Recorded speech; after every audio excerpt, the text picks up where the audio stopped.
కరీంనగర్ నుంచి దేవుని సేవకుడు భానుశ్రీ అన్న ప్రారంభ ప్రార్థన చేస్తాను.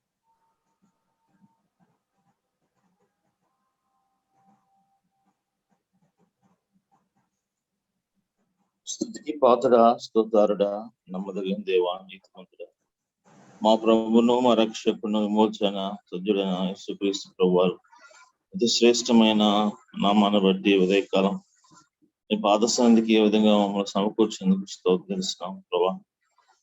ఇటువంటి బయట పరిస్థితులు ఎంతో భయంకరంగా ఉంటుండగా సమయంలో మా తండ్రి మా ఆత్మలను తప్పివచ్చడానికి సెల్ కాన్ఫరెన్స్ ఇచ్చి మా ప్రభా ఏ విధంగా సమకూర్చుకోవడానికి మీరు ఇచ్చిన అవకాశం బట్టి స్తోత్రం తెలుస్తున్నాం.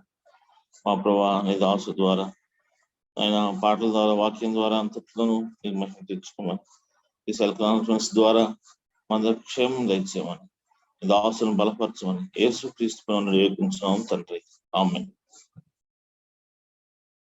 ఆమేన్. ఒక పాట విందాం.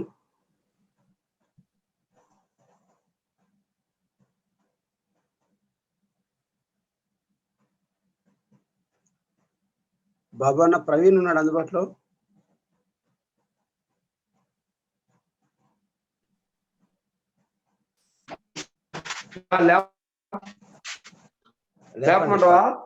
లేపండి పాట పని. Okay okay okay.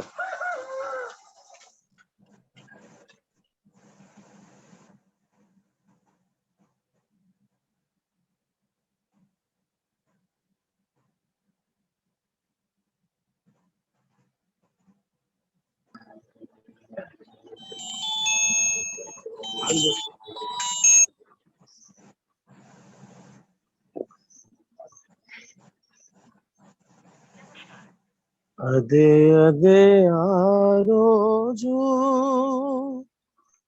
యేసయ్య ఉగ్రత రోజు,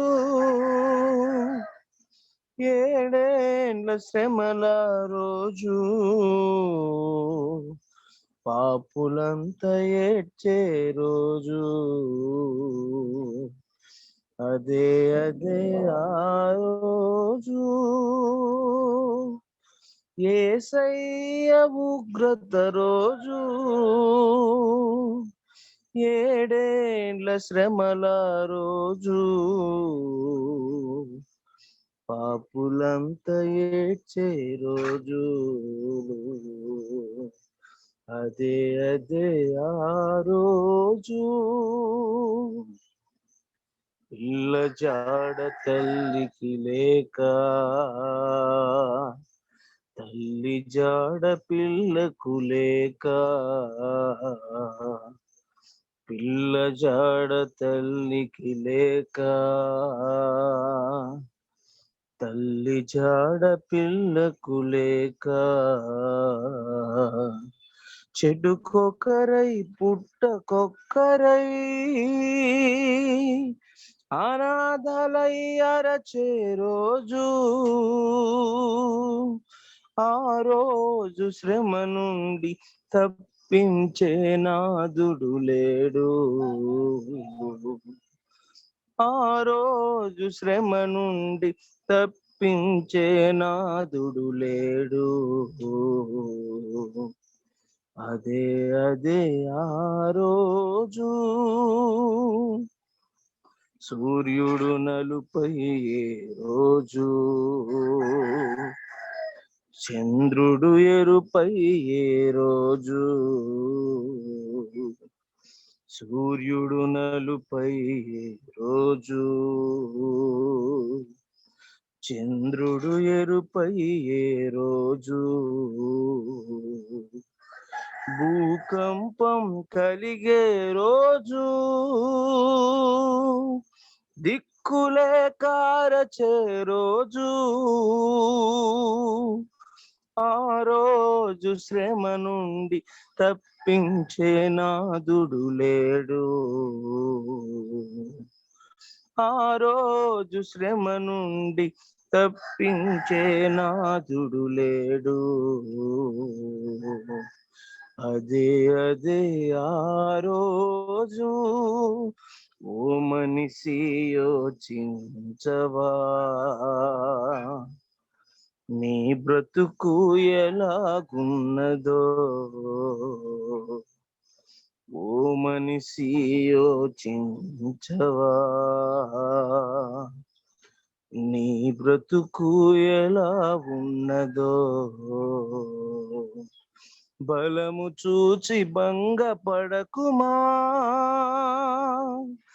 ధనము చూచి దగా పడకుమా. ఆ రోజు శ్రమ నుండి తప్పించే నాదుడు లేడు. ఆ రోజు శ్రమ నుండి తప్పించే నాదుడు లేడు. అదే అదే ఆ రోజు యేసయ్య ఉగ్రత రోజు, 7 ఏండ్ల శ్రమల రోజు. పాపులంతా ఏడ్చే రోజు. అదే అదే ఆ రోజు.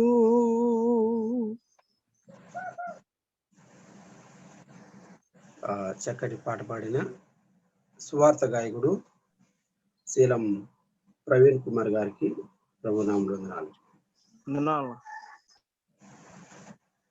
ప్రార్థన చేసుకుందాము. అనంతపురం నుండి పెద్దలు ఆదినారాయణ అన్న వాక్య సహాయం కోసం ప్రార్థన చేస్తారు. పరిశుద్ధుడు పరిశుద్ధుడు పరిశుద్ధుడని ఎరుపుల శరాపుల చేతన భూలోకంలో భక్తుల చేతన నిత్యము కూడా ఒక్కని ఆడబడుతున్న మా పరిశుద్ధ ప్రభావ మీకు స్తోత్రములు వందనాలు చెల్లిస్తున్నాం. మా జీవితంలో మరి ఒక నూతన దినాన్ని మీరు మనకు అనుగ్రహించారు. నింటి వారమైన మమ్మల్ని నేటి వారిగా తీర్చిదిద్దినారు ప్రభావ, నీకు వందనాలు. అయా దినములు దుర్దినాలు భయంకరమైన దినాల్లో మమ్మల్ని మా తండ్రి కాపాడుతున్న దేవా నీకు వందనాలు చెల్లిస్తున్నాం.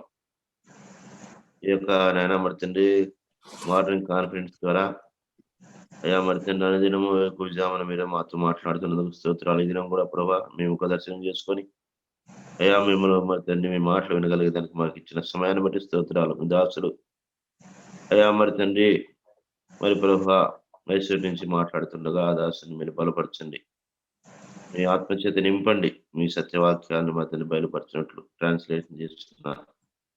అయ్యా మరి తండ్రి జయకుమార్ అడుగు మేము ముట్టండి, మంచి జ్ఞానం తెచ్చి వివేచనను గ్రహించమని రూపను ప్రార్థిస్తున్నాం. ఈ యొక్క 3059వ రోజులో ఈ యొక్క సెల్ కాన్ఫరెన్స్ ద్వారా మమ్మల్ని చేర్చినందుకు నీకు వందనాలు చెల్లిస్తున్నాం. నడిపిస్తున్నాం మీ దాసుల్ని మరి తండ్రి మీరు బలపరచండి, స్థిరపరచండి. ఆ కుటుంబాల సంఘాలను వర్ధలు చేయండి. చేరువచ్చిన ప్రియులందరినీ బట్టి మీకు వందనాలైనా స్తోత్రాలు చెల్లిస్తున్నాం.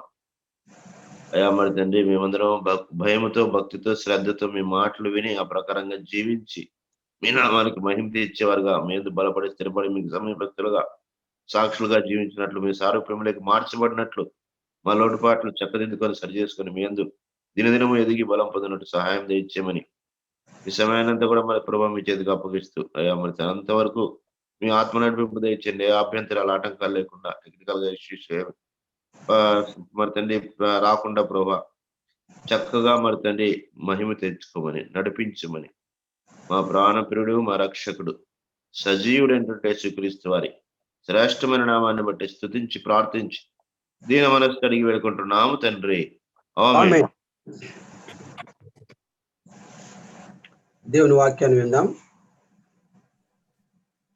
యుఎస్ఏ న్యూ జెర్సీ నుండి జోసియా పీటర్ శ్రీగిరణ గారు మనకు ఆంగ్లంలో దేవుని వాక్యాన్ని అందిస్తారు.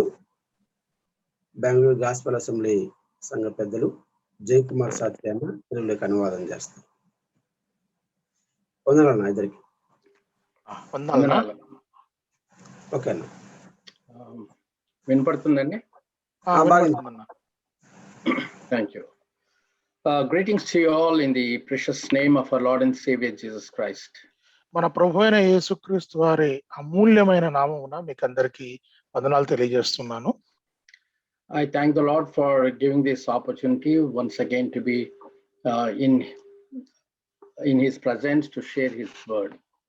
ఆయన సన్నిధిలో మనం ఇలాగ చేరువచ్చి నేను మీతో వాక్యం పంచుకోవడానికి దేవుడు నాకు ఇచ్చిన అవకాశాన్ని బట్టి దేవుణ్ణి స్తుతిస్తున్నాను. I thank the organizers, Brother Barnabas, Brother Srikanth and Brother Samuel John for organizing this, and special thanks goes to Brother Jay Kumar, who is translating. ఈ కార్యక్రమాన్ని నిర్వహిస్తున్న బర్నబాస్ గారు, శ్రీకాంత్ గారు, అలాగే సామేల్ గారికి వందనాలు. ఈ కార్యక్రమంలో తెలుగులో అనువాదిస్తూ ఉన్న జయకుమార్ గారికి ప్రత్యేకమైన వందనాలు. And special thanks also goes to all the participants who have joined here. You really inspire me and motivate me to learn more of the God's word.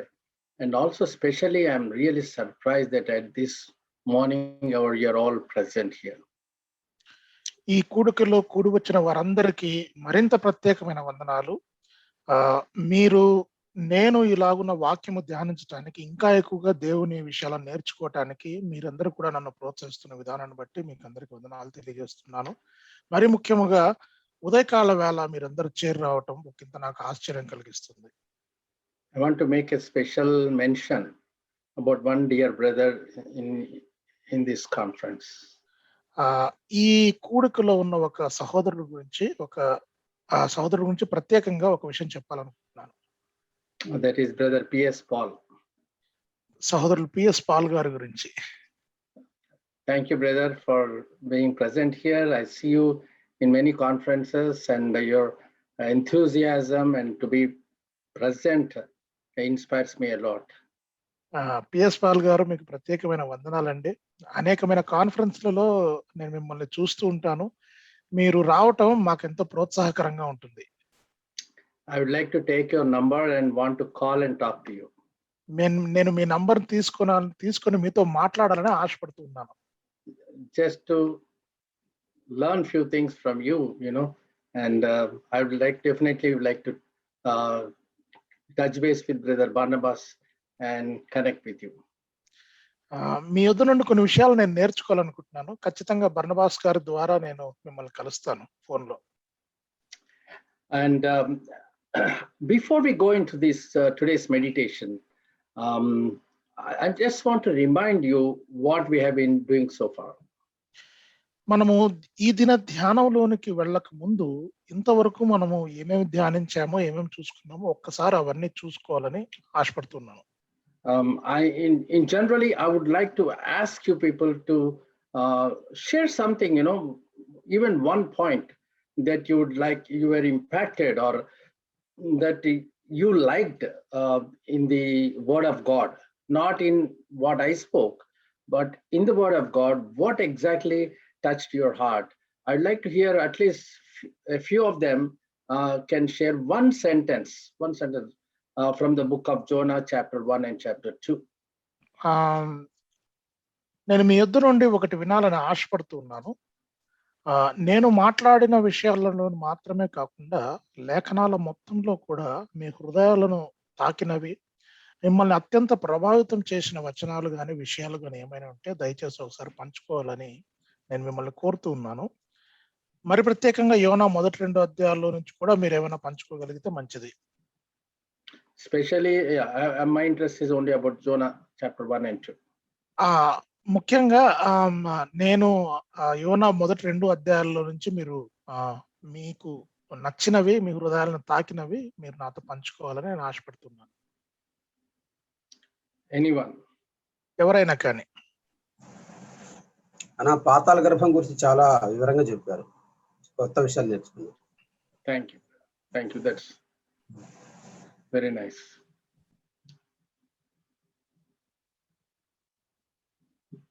Anything else?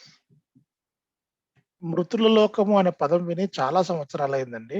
మళ్ళీ మీ ధ్యానం ద్వారా మళ్ళీ వినగలిగాం.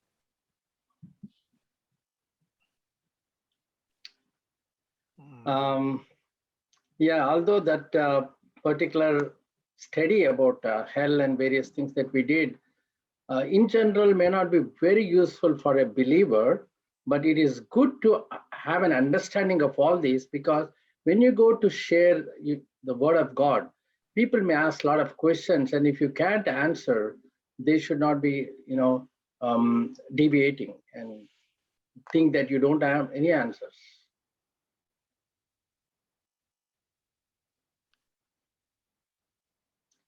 Brother, ద ఫెయిత్ ఆఫ్ అంటే నావికులు మరి దేవునిని స్తుతించటం లేదా దేవుని యొక్క గొప్పతనాన్ని గుర్తించటం, ఇది కూడా యోనాను బట్టి యోనా ద్వారా. Thank you.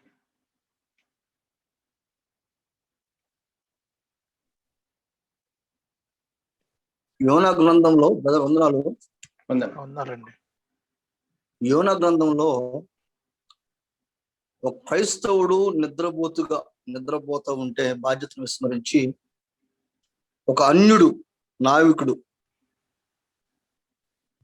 వారు దేవతలు పూజిస్తూనే నిజ దేవుడు తెలుసుకొని భయపడి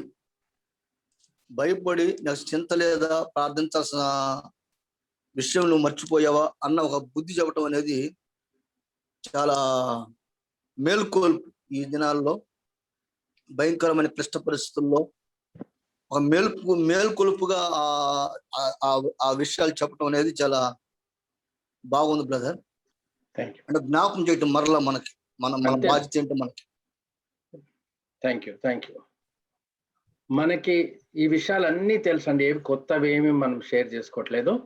but only we're reminding so that మనము బ్రదర్ అన్నట్టు మళ్ళీ ఒకసారి రిమైండ్ చేస్తే మనం అంతా we can take some action and then move forward. ఇవన్నీ మనకు తెలిసిన విషయాలే, కాకపోతే మళ్ళీ ఒకసారి గుర్తు తెచ్చుకొని మననం చేసుకుంటున్నాం. అలా చేసుకోవడం ద్వారా ముందున్న పాఠాలు కానీ మరింత మనం బాగా ధ్యానం చేసుకోవడానికి వీలు పడుతుంది. And I would like to really take you to a few things like at the end of this study, we would like to go into details about the characteristics of God, how they operated in this book of Jonah. దేవుని యొక్క గుణలక్షణాలు, ఆ గుణలక్షణాలు ఎలాగూ ఈ యోనా పుస్తకంలో పనిచేశాయి, వాటి వివరాలను ఈ ధ్యానం యొక్క అంతంలో మనం చూసుకుందాం. And shall we go start reading the third chapter from the book of Jonah? మనము 3వ అధ్యాయాన్ని చదువుకుందాం, మొదలు పెట్టుకుందామా?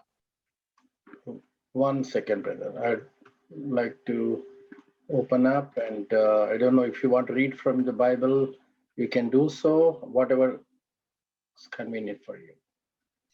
I can read. Till which verse should I read, or the whole chapter? The whole chapter. యోనా 3వ అధ్యాయము మరి మొదటి 10 వచనాలు పూర్తిగా చదువుకుందామండి. 10 వచనాలే ఉన్నాయి, ఆ అధ్యాయం పూర్తిగా చదువుకుందాం. 3వ అధ్యాయం మొదటి వచన ప్రారంభం. అంతటా యెహోవా వాక్కు 2వ మారు యోనాకు ప్రత్యక్షమై సెలవిచ్చినదేమనగా, నీవు లేచి నినెవే మహాపురమునకు పోయి నేను నీకు తెలియజేయు సమాచారము దానికి ప్రకటన చేయము. కాబట్టి యోనా లేచి యెహోవా సెలవిచ్చిన ఆజ్ఞ ప్రకారము నీనెవే పట్టణమునకు పోయాను. నీనెవే పట్టణము దేవుని దృష్టికి గొప్పదై 3 దినముల ప్రయాణమంత పరిమాణము గల పట్టణము. యోనా ఆ పట్టణములో ఒక దిన ప్రయాణమంత దూరము సంచరించు ఇక 40 దినములకు నినెవే పట్టణము నాశనమగునని ప్రకటన చేయగా, నినెవే పట్టణపు వారు దేవుని యందు విశ్వాసం ఉంచి ఉపవాస దినము చాటించి ఘనులేమి అల్పులేమి అందరూ గోనెపట్ట కట్టుకునేది. ఆ సంగతి నినెవే రాజునకు వినపడినప్పుడు అతడును తన సింహాసనం మీద నుండి దిగి తన రాజవస్త్రములు తీసివేసి గోనెపట్ట కట్టుకుని బూడిదలో కూర్చుండెను. మరియు రాజైన తానును ఆయన మంత్రులను ఆజ్ఞేయగా, ఒకవేళ దేవుడు మనస్సు త్రిప్పుకొని పశ్చాత్తాప్తుడై మనము లయము కాకుండా తన కోపాగ్ని చల్లార్చుకును గనుక మనుషులు ఏది పుచ్చుకొనకూడదు, పశువులు గాని ఎద్దులు గాని గొర్రెలు గాని మేత మేయకూడదు, నీళ్లు తాగకూడదు. మనుషులందరూ తమ దుర్మార్గములను విడిచి తాము చేయు బలాత్కారమును మానివేయవలను. మనుషులేమి పశువులేమి సమస్తమును గోనెపట్ట కట్టుకునవలను. జనులు మనఃపూర్వకముగా దేవుని వేడుకొనవలను అని దూతలు నినెవే పట్టణములో చాటించి ప్రకటన చేసిరి. ఈ నినెవే వారు తమ చెడునడతలను మానుకొనగా వారు చేయుచున్న క్రియలను దేవుడు చూచి పశ్చాత్తాప్తుడై వారికి చేదునను తాను మాట ఇచ్చిన కీడు చేయక మానెను. Thank you, brother. And let's look to the Lord in prayer. Most gracious Heavenly Father, we thank you, Lord, for this time you granted to us. పరలోకమందున మా తండ్రి, మీరు మాకు ఇచ్చిన అమూల్యమైన సమయం బట్టి ప్రభువా మీకు స్తోత్రాలు తెలియజేస్తున్నాం. Lord, as we are meditating thy word, reveal to us those things that we lack or those things we need to continue practicing. అయ్యా మేము మీ వాక్యమును ధ్యానము చేస్తూ ఉండగా అయ్యా మేము ఏదైతే కోల్పోయి ఉన్నామో, ఏదైతే లోపము కలిగి ఉన్నామో అది మాకు బయలుపరచమని ప్రభావం వేడుకుంటున్నాం. And also those things which we are practicing will help us to continue in that. ఏదైతే మేము ఆచరిస్తూ ఉన్నామో అది మేము కొనసాగించి ఇంకా బలపడినట్లు సహాయం దయచేయండి. Lord, hide both of us behind the cross and use us for thy glory. In Jesus' సిలువ precious name. సిలువ చాటున ప్రభు మా ఇద్దరిని మరుగుపరిచే మీ మహిమ కొరకు మనం వాడుకున్నామని అమూల్యమైన ప్రభువైన యేసుక్రీస్తు వారి నామమున అడిగి పెడుకుంటున్నాం తండ్రి. ఆమేన్. Amen. So we are back again in the Jonah chapter 3. మనము యోనా 3వ అధ్యాయానికి తిరిగి వచ్చాం. I mean, not that we have meditated this, but we are going forward from second chapter. 3వ అధ్యాయము ఆల్రెడీ మళ్ళీ ఇంతకుముందు ఒకసారి చూసుకున్నామని కాదు, కానీ 2వ అధ్యాయాన్ని కొనసాగింపుగా 3వ అధ్యాయంలోకి వచ్చామని. And we see that the situation, we have to see where we stand actually. We know that Jonah was vomited onto the land directly from the sea. యోనా మరి సముద్రంలో నుండి ఒడ్డు మీద ఆ మత్స్యము కక్కివేసింది ఆయన్ని. And so, as per the Lord's command. దేవుని ఆజ్ఞ ప్రకారముగా. And so we see that Jonah is back on the land and is ready to go to Nineveh. యోనా మరి తిరిగి ఒడ్డు అంటే నేల మీద పడ్డాడు. నేల మీద నుండి నినెవేకి వెళ్ళడానికి సిద్ధంగా ఉన్నాడు. So I'd like to show you once again where I've lost this. I'm just trying to locate the map that I have. Okay, I got it. So I'd like to share this map once again.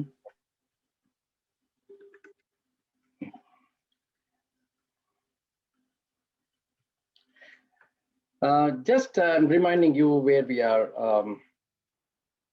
So this is Joppa, and Gath-hepher is somewhere here. He came down here and you took a ship and he was going all the way to Tarshish on the western side. ఈ పట్టణంలో మధ్యలో ఏదైతే ఎర్ర గుర్తుందో అక్కడి నుంచి మరి ఈయన ఓడ తీసుకొని తర్షీషు వైపుకు బయలుదేరడం మొదలు పెట్టాడు యోనా. Of course, we know that he is supposed to go here. మనకు తెలుసు ఉత్తరంలో మరి నినెవే ఉంది కదండి, ఎర్రగా ఇంకొక గుర్తు, అక్కడికి వెళ్ళాల్సి ఉంది. And to what extent the ship has already started going, we don't know. ఆ ఓడ ప్రయాణం చేస్తూ సముద్రంలో ఎంత దూరం వెళ్ళిందో మనకు తెలియదు. We don't know. However, Jonah was dropped into this ocean. ఏదేమైనాను ఆ సముద్రంలోకి యోనా పడవేయబడ్డాడు. And so he just landed into the belly of the fish. ఆ సముద్రంలో మరి ఆ మత్స్యము కడుపులోకి యోనా చేరాడు. And we don't know where this fish or the whale has vomited Jonah onto the land. యోనాను ఆ మత్స్యము మరి ఎక్కడ కక్కి వేసింది ఒడ్డులో, ఒడ్డంతా కూడా మరి ఆ తీర ప్రాంతము చాలా పొడవుగా ఉంది, ఎక్కడ కక్కిందో తెలియదు. So since we know God is very gracious and very loving God, మనకు తెలుసు దేవుడు ఎంతో ప్రేమించేవాడుగా ఉన్నాడు, కృపామయుడిగా ఉన్నాడు. Probably the fish must have swam all the way very close to this place somewhere here and must have vomited Jonah. నేను అనుకుంటూ ఉన్నాను ఈ యోనాను మత్స్యము కక్కివేయటం ఎక్కడ జరిగి ఉంటుంది అంటే కనుక సాధ్యమైనంత దగ్గరగా యోనా తొందరగా నినేవేకి ప్రయాణించడానికి అనుకూలంగా ఉన్న ప్రాంతంలో కక్కి ఉంటుందని అనుకుంటున్నాను. I may be 100% wrong. నేను అనుకుంటున్నది 100% తప్పై ఉండవచ్చు. So just ignore if you don't agree with this, but as for our understanding about our God would definitely do something great. ఇది మీరు అంగీకరించకపోతే దయచేసి వదిలివేయండి. కానీ మన ప్రభు మన దేవుడు చాలా గొప్పవాడుగా ఉన్నాడు. And he is a loving and merciful God. ఆయన ప్రేమించేవాడుగా కృపను చూపేవాడుగా ఉన్నాడు. And so we see that as the verse starts, can you read the first verse, brother, once again, so that మొదటి వచనం 3వ అధ్యాయం చదువుకుందామండి. అంతటా యెహోవా వాక్కు రెండవ మారు యోనాకు ప్రత్యక్షమై సెలవిచ్చినదేమనగా, And verse 2. రెండవ వచనం కూడా, నీవు లేచి నీనెవే మహాపురమునకు పోయి నేను నీకు తెలియజేయు సమాచారము దానికి ప్రకటన చేయము. And so the word of the Lord came to Jonah once again, the second time. రెండవసారి యెహోవా వాక్కు యోనాకు ప్రత్యక్షమైంది. If you see, when we compare chapter 1 and chapter 3, at least the first 3 verses are very similar. మొదటి అధ్యాయము రెండవ అధ్యాయము మనం పోల్చి చూసినప్పుడు కనీసం మొదటి 3 వచనాలు ఒకే రకంగా ఉన్నాయండి. Now the word of the Lord came to Jonah. యెహోవా వాక్కు యోనాకు ప్రత్యక్షమై. In the first verse, we see that he says, the son of Amittai. మొదటి అధ్యాయంలో అమిత్తయి కుమారుడైన యోనా అని ఉంది. Now he says the second time.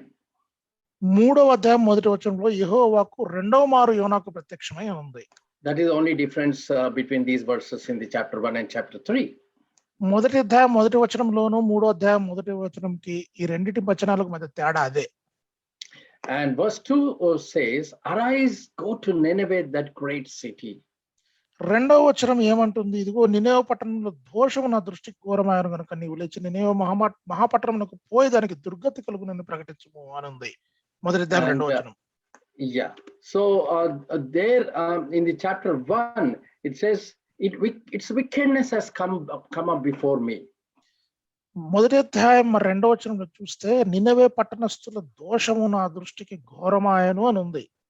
So that he is not repeating here. Here we see only preach to it the message that I tell you.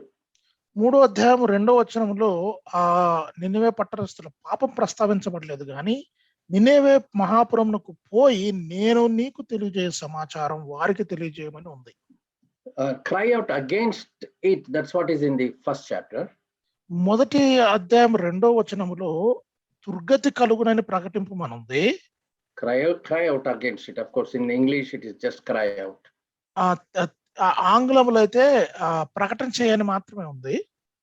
And in the chapter 3 we see preach to it. 3వ అధ్యాయము రెండవ వచనములో తెలుగులో ప్రకటన అనే ఉంది, కాకపోతే బోధ చేయి లేదా ప్రకటన చేయ అని ఉంది. So before going into a little bit details of this story is very, very clear to us. I'll try to summarize it very briefly. That Lord tells Jonah to go to Nineveh and preach the message. That's number 1. ఇక్కడ నేను చూచాయగా నేను చెప్తానండి. దేవుడు యెహోవా యోనాకు ప్రత్యక్షమై నువ్వు నినెవే పట్టణానికి పోయి మరి జనాలకు నేనేం తెలియజేయాలనుకుంటున్నా తెలియజేయి అని చెప్తా ఉన్నాడు. That's number 1. Number 2 is Jonah preaches that in 40 days Nineveh will be overthrown. రెండవదిగా ఇదిగో దేవుడు సెలవిచ్చిన ప్రకారంగా 40 దినాల్లో దేవుడు ఈ పట్టణాన్ని నాశనం చేయబోతున్నాడు అని ప్రకటిస్తాడు. And Ninevites believed and proclaimed a fast, believed God, proclaimed fast, put on sackcloth. వారు నినెవే పట్టణస్థులు ఈ ప్రకటనను విని వారు ఎంతో బాధపడి వారు ఉపవాసము అంటే గోనె పట్ట వేసుకొని ఉపవాసం ఉండడానికి వాళ్ళు సిద్ధపడ్డారు. And the message reached king. రాజును కూడా ఆ సమాచారం అందింది. And king also he does the same thing. రాజు గారు కూడా అదే చేశారు. But he also does sits in ashes. ఆయన కూడా బూడిదలో కూర్చుని మరి ఆయన కూడా మరి పశ్చాత్తాప పడతా ఉంటాడు. And he proclaims to the nation. ఆయన ప్రకటన చేస్తాడు రాజ్యానికి అంతటికి కూడా. That the man or the beast should not eat anything. మనుషులు గాని పశువులు గాని ఇంకేవైనా కానీ మేత మేయకూడదు, నీళ్లు తాగకూడదు అంటాడు. Yes, correct. And then also he'll ask them to pray to God and turn from their evil ways.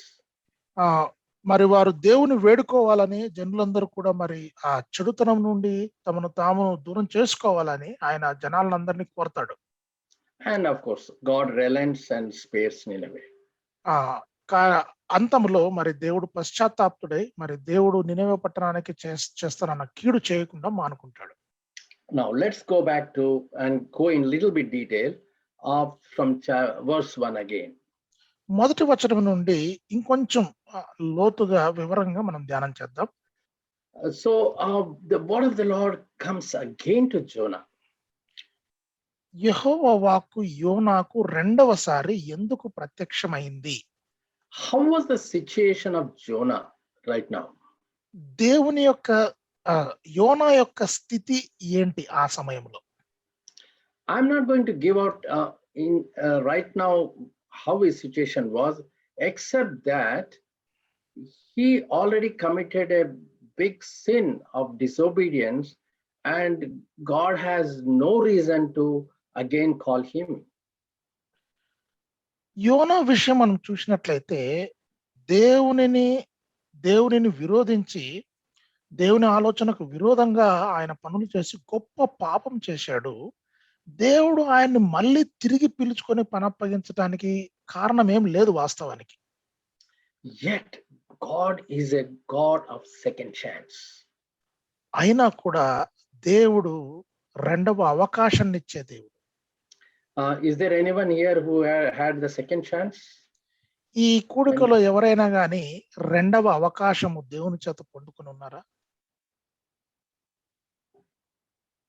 Thank you, brother. Myself. Anybody else? Thank you, brother. I had multiple chances, not second chance, multiple myself chances. too. నాకు రెండవ అవకాశం కాదండి, ఎన్నో అవకాశాలు వచ్చినాయి. That means God had come back to me in spite of my disobedience several times. నేను నా అవిధేయతను బట్టి దేవుడు నన్ను తన నుండి వేరు చేయకుండా ఎన్నోసార్లు తిరిగి నన్ను పిలుచుకున్నాడు. We see when we talk about Jonah, we say that Jonah was a disobedient prophet. మనం యోనా గురించి మాట్లాడినప్పుడు యోనా ఒక అవిధేయ ప్రవక్త అని మాట్లాడుకుంటాం. When we examine our lives, once we see Jonah, we see what a wonderful prophet he is. కానీ మన జీవితాలని మనము పోల్చుకుని చూస్తే యోనా ఎంతటి అద్భుతమైన ప్రవక్త మనకు అర్థమవుతుంది. Just the second time he obeyed. కేవలం రెండవసారికే ఆయన దేవునికి విధేయతను చూపించాడు. And what a wonderful prophet he is. He's a mysterious prophet.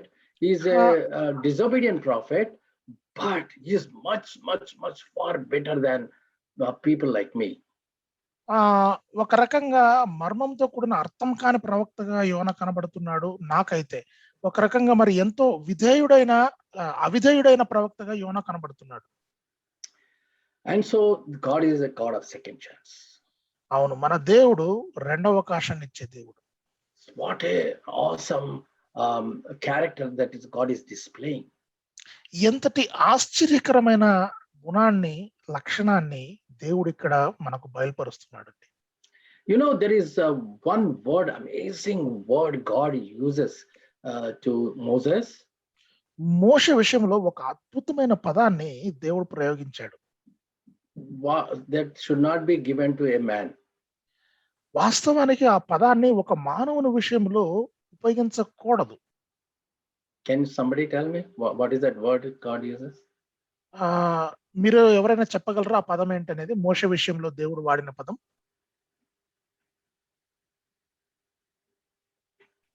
Did he call him as God?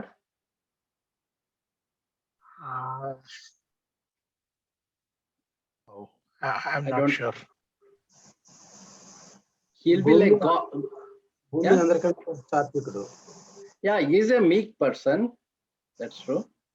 Anyway, we'll look into that verse later, but let's move on right now. ఆ వచనం ఆ విషయం తర్వాత చూసుకుందాం, కానీ మనం ఇప్పుడు కొనసాగి ముందుకు పోదాం. I just got a thought, so I wanted to share. But so the point here is God is a God of multiple chances. విషయం ఏంటంటే కనుక దేవుడు మరి ఎక్కువ అవకాశాలు మనకి ఇచ్చేవాడుగా ఇచ్చే దేవుడు. The thing that we learn from this is how are we behaving with others? How are we treating others? మనం ఇక్కడ చూడవలసినది ఏంటంటే కనుక ఇతరులని మనము వారిని ఎలాగూ మనం చూస్తున్నాము. Are we giving a second chance to a dear brother or sister who has failed? మన పట్ల విఫలమైన సహోదరునికి సహోదరికి రెండవ అవకాశము ఇస్తున్నామా? Was Jonah disciplined actually? యోన క్రమశిక్షణతో కూడుకున్నవాడే అంటారా? I mean, did God discipline him? దేవుడు ఆయనను క్రమపరిచాడంటారా యోనాను? Yes, he disciplined him. అవును, దేవుడు యోనాను క్రమపరిచాడు ఖచ్చితంగా. In our assemblies, discipline is needed, and some people have to be disciplined when they go and do something wrong and actually spoil the whole environment. మన సంఘాలలో ఎవరైనా కానీ మన ఏదైనా ఒక విషయంలో తప్పు చేసి అక్కడ ఉన్న పరిస్థితులను చెడగొడితే ఖచ్చితంగా వారిని క్రమపరచవలసినదే. We have to lead them in the right direction. వారిని సరైన మార్గంలో మనం నడిపించాలి. Because a little leaven will actually spoil the whole lump. కొద్ది అయిన పులిపిండి మొత్తం అంత పిండినంతటిని పాడు చేస్తుంది. So we need to be very careful how we deal with people. మనము వ్యక్తులతో, మన సహోదరులతో ఎలాగూ వ్యవహరిస్తామో ఆ విషయాలలో మనకు జాగ్రత్తగా ఉండాలి. We need to discipline, but give them second chance and third chance and fourth chance, as many chances as possible. వారిని క్రమపరచవలసినదే కానీ వారికి రెండవ అవకాశం, మూడవ అవకాశం, నాలుగవ అవకాశం, ఎన్ని అవకాశాలు అవసరమైతే అన్ని అవకాశాలు మనం ఇద్దాం. God is showing through many examples. I'm not going to go through that, but we have so many examples in the Bible how long suffering and merciful is God. లేఖనాలో అనేక ఉదాహరణలు ఉన్నాయండి. మన దేవుడు ఎంతటి ఓపిక గలవాడో, ఎంతటి సమాధానం గలవాడో, ఎంతమందిని ఎలాగున మెల్లగా క్రమపరిచాడో ఆ విషయాలలో ఎన్నో ఉదాహరణలు ఉన్నాయి. And now comes the verse 2, arise, go to Nineveh. నీవు లేచి నినేవే మహాపురమునకు పోయి అనే వచనానికి వచ్చాం మనం ఇప్పుడు. Again, arise is don't sit where you are. నీవు లేచి అంటే దాని అర్థం నువ్వు కూర్చున్న చోటనే, ఉన్న చోటనే ఉండొద్దు అని. He got the same message when he was in Gath-Hefer. Gath-Hefer అక్కడ ఉన్నప్పుడు కూడా ఇదే సందేశాన్ని దేవుని యొద్ద నుంచి పొందుకున్నాడు. And Jonah did arise actually. యోనా నిజంగా తన ఉన్న స్థానం నుండి లేచి బయలుదేరాడు వాస్తవంగా. But he did not go to Nineveh. కానీ నినెవేకు బయలుదేరలా. He wanted to go somewhere else, away from the presence of the Lord. దేవుని సన్నిధి నుండి దూరంగా తప్పించుకొని ఇంకో వేరే చోటుకి వెళ్ళిపోవాలనుకున్నాడు. So what message did God leave to us? దేవుడు మనకిచ్చిన సందేశం ఏంటి ఇక్కడ? We have two types of messages. One is the generalized message that God gave us. ఇక్కడ రెండు రకాల సందేశాలు ఉన్నాయి. అందరికి కూడా అవసరమే ఒక సామాన్యమైన విషయం ఇక్కడ దేవుడు మనతో మాట్లాడుతున్నాడు. That is in the last two verses of Matthew chapter 28. మత్తయి సువార్త 28వ అధ్యాయంలోని ఆఖరు 2 వచనాల్లో ఏదైతే చెప్పబడిందో అది. So what did God say? దేవుడు ఏమన్నాడు? Go ye into all the nations. ఈ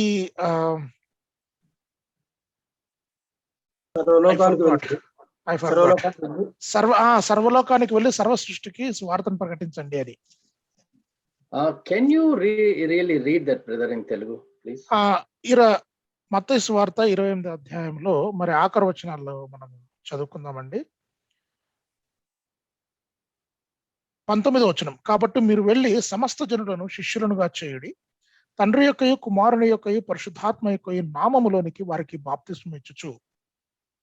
So can you read that again, the 19th verse? 19వ వచనం మరలా చదువుతున్నాను, గమనించండి. కాబట్టి మీరు వెళ్ళి సమస్త జనములను శిష్యులనుగా చేయుడి. Hold on. తండ్రి యొక్కయు Just hold on. Did we not think that we are supposed to go and preach the gospel? మనము వెళ్ళి సువార్తను ప్రకటించవలసిన వారమై ఉన్నామని మీరు అనుకుంటున్నారా, అనుకోవట్లేదా? I mean, does this verse say that? ఈ వచనము అలాగను చెబుతుందా? No, it tells much more than that. అది మాత్రమే కాదు, ఇంకా అనేకమైన విషయాలు మరి ఆ వచనం నాకు చెప్తుంది. Go therefore and make disciples. మీరు వెళ్ళి శిష్యులను చేయండి అని ఉంది. So disciples' role is much more than just getting saved. శిష్యులనుగా చేయటము అనేది ఊరక రక్షింపబడడం కంటే కూడా మహోన్నతమైనది, అది ఇంకా ముఖ్యమైనది. See, in case of Jonah, God very clearly said, go to Nineveh, a particular place. యోనా విషయంలో స్పష్టముగా ఒక పట్టణం నినెవెకు వెళ్ళమని ఆజ్ఞ దేవుడు ఇచ్చాడు. But for the disciples, God is telling, go into all the nations. కానీ శిష్యులకు ఏమంటున్నాడు కనుక సమస్త జనులను శిష్యులుగా చేయండి, మీరు వెళ్ళి శిష్యులుగా చేయండి అంటున్నాడు. And so that means it involves preaching the gospel so that God may convict and convert the soul and they accept the Lord as their personal savior. That's number one. దీని అర్థం ఏంటంటే కనుక మనం వెళ్ళి సువార్త ప్రకటన చేయటం ద్వారా మరి జనములు వారి పాపములను ఒప్పుకొని మరి ప్రభువైన యేసుక్రీస్తు వారిని స్వంత రక్షకునిగా అంగీకరించి రక్షింపబడటం, అది మొదటిది. Of course, that is the Spirit of God, Holy Spirit God's is going to do that. We are not going to convert anybody. మనము ఎవరిని మార్చం, కానీ దేవుని ఆత్మ, పరిశుద్ధాత్మ దేవుడు ఆ కార్యాన్ని జరిగిస్తాడు. But there is the second thing to be done. ఇది మాత్రమే కాదు, ఒకటి రెండవది కూడా మనం చేయాలి. We have to teach them. మనము వారికి బోధించాలి, నేర్పించాలి.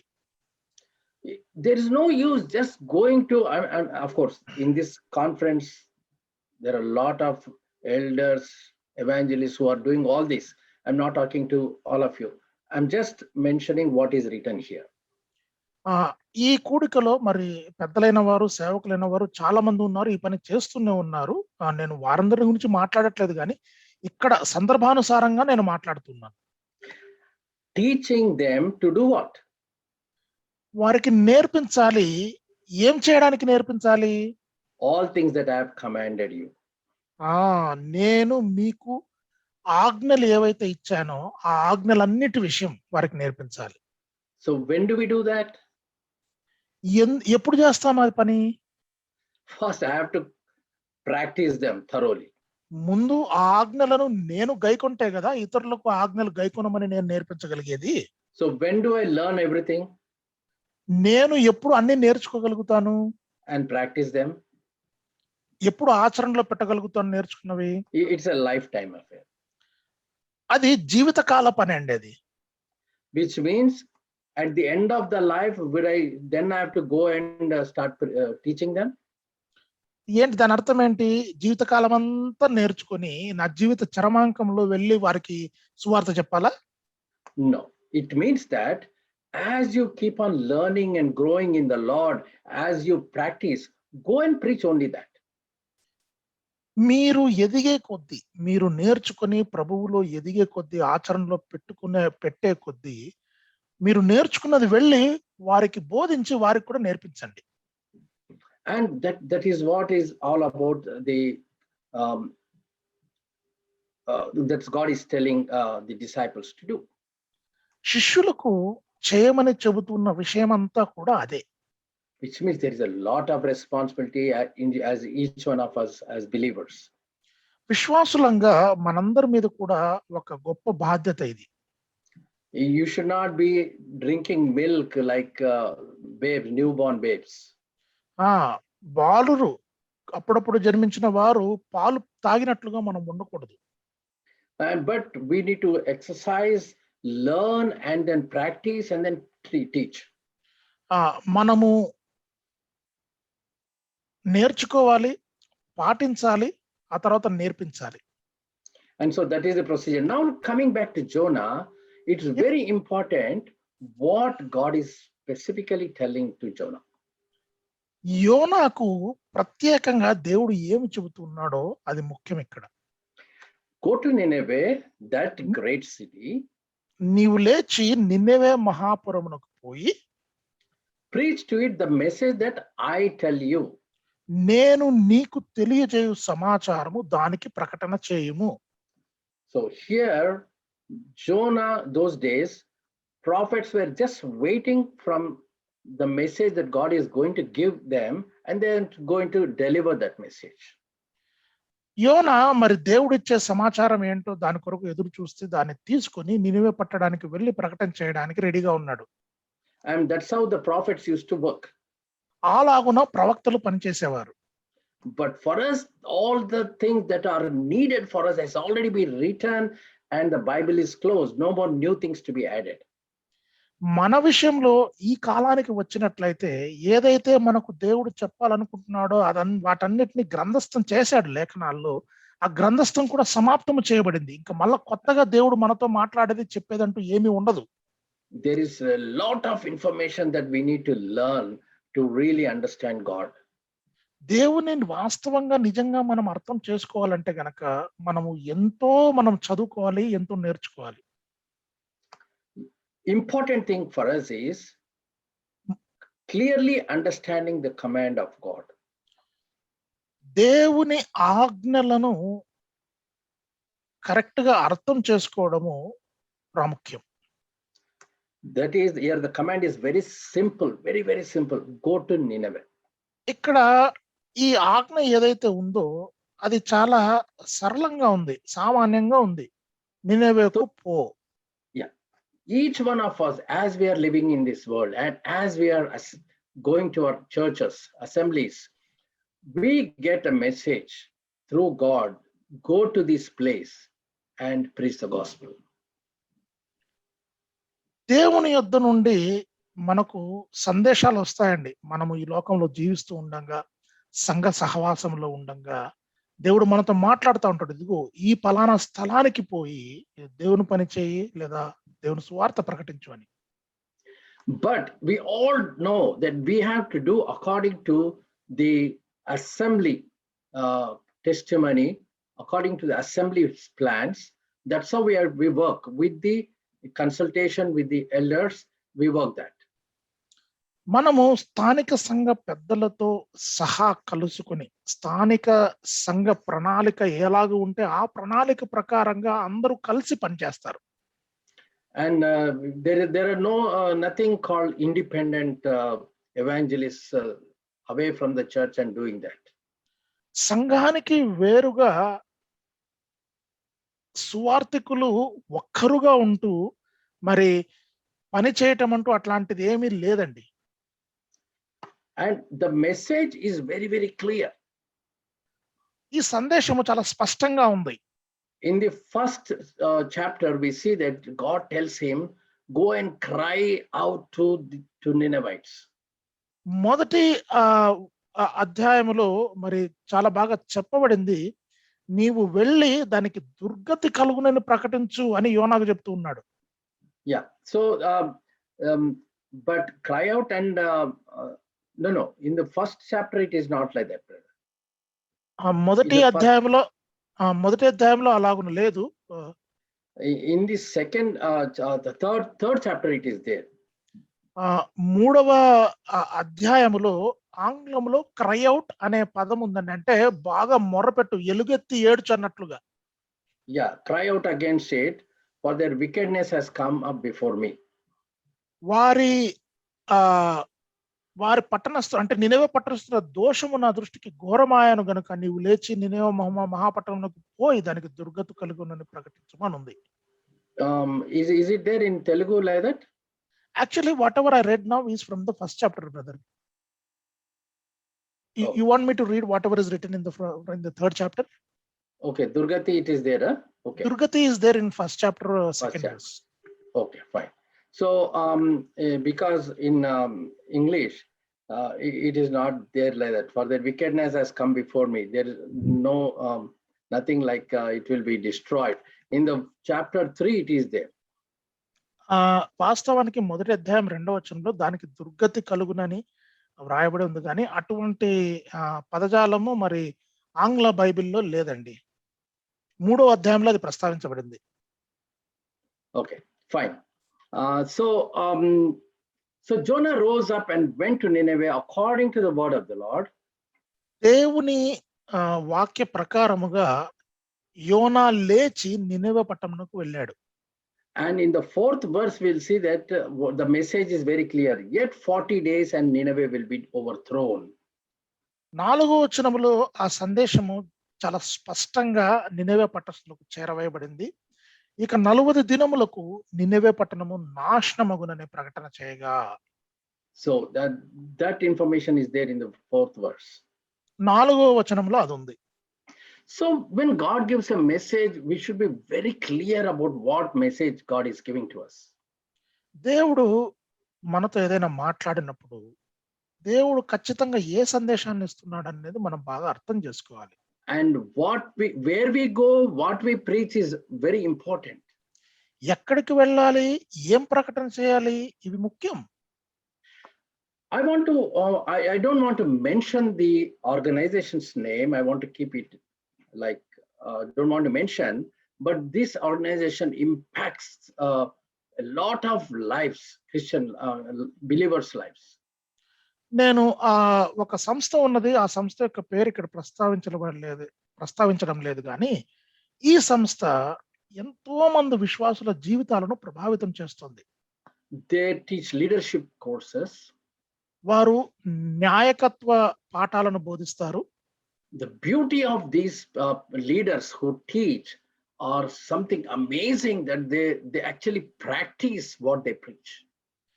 ఎవరైతే ఈ పాఠాలను బోధిస్తున్నారో ఆ నాయకులు మరి చాలా అద్భుతంగా వారు బోధిస్తారు. వారు బోధించడం మాత్రమే కాదు, దాన్ని ఆచరణలో పెట్టిన తర్వాత బోధిస్తారు. I don't know how many of us really actually practice and preach. I don't know. I'm not 100% sure, because when I see some of the believers whom I know, when they don't really practice the commandments of God in their real life and then go there and preach beautiful messages, it makes no sense. మనము మన జీవితాలలో దేవుని ఆజ్ఞలను పాటించి తర్వాత మనం ఎంతమందిని బోధ చేస్తున్నాం నాకు తెలియదు కానీ నేను కొంతమంది యవనస్తులను చూశాను. వారి జీవితాలలో ఏమి పాటించరు కానీ రమ్యమైన అద్భుతమైన ప్రసంగాలు చేస్తూ ఉంటారు. I didn't use the word యవనస్తులు, brother. యవనస్తులు, ఓకే, No. సహోదరులు. కొంతమంది యవనస్తులు అనే పదం అన్నగారు వాడలేదు. సహోదరులు, కొంతమంది సహోదరులు. Yeah. So I saw senior preachers also, and people making statements which after 30 years of preaching, after 30 years of God's ministry, still people talk few things. I'm amazed actually.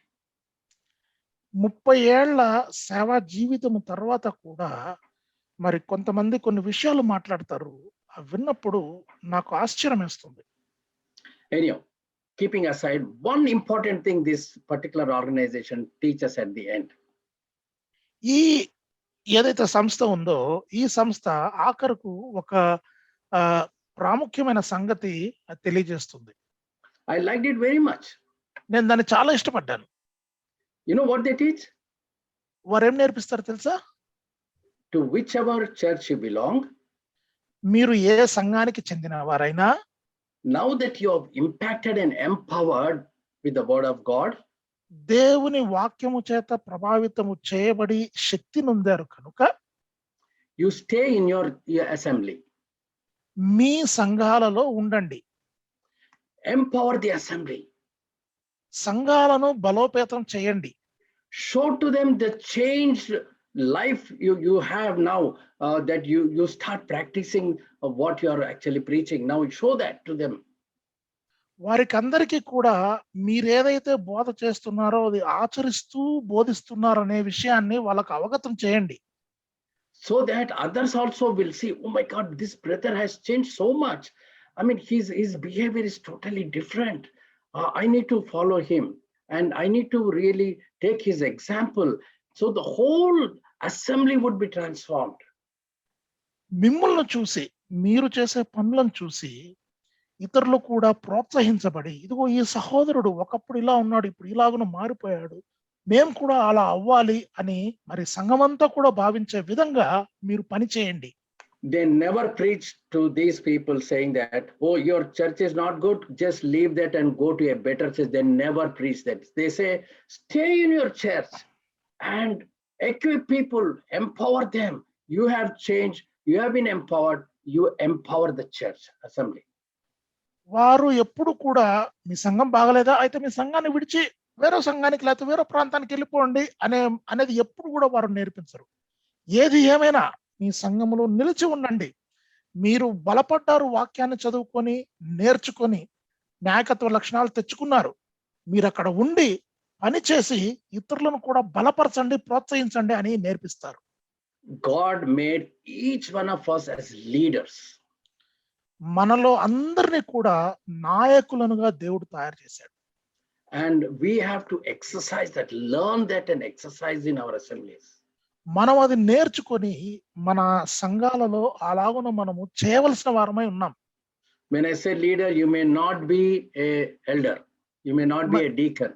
మీరు నాయకుడు అని నేను చెబుతూ ఉన్నప్పుడు మీరు సంఘ పెద్ద కాకపోవచ్చు, పరిచారకుడు కాకపోవచ్చు. You may not be an evangelist.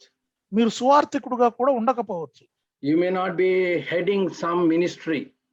మీరు ఏదైనా ఒక పరిచర్యకు అధిపతిగా ఉండకపోవచ్చు. You may be an ordinary member in the assembly. మీరు ఒక సామాన్యమైన సభ్యునిగా సంఘంలో ఉన్నారు.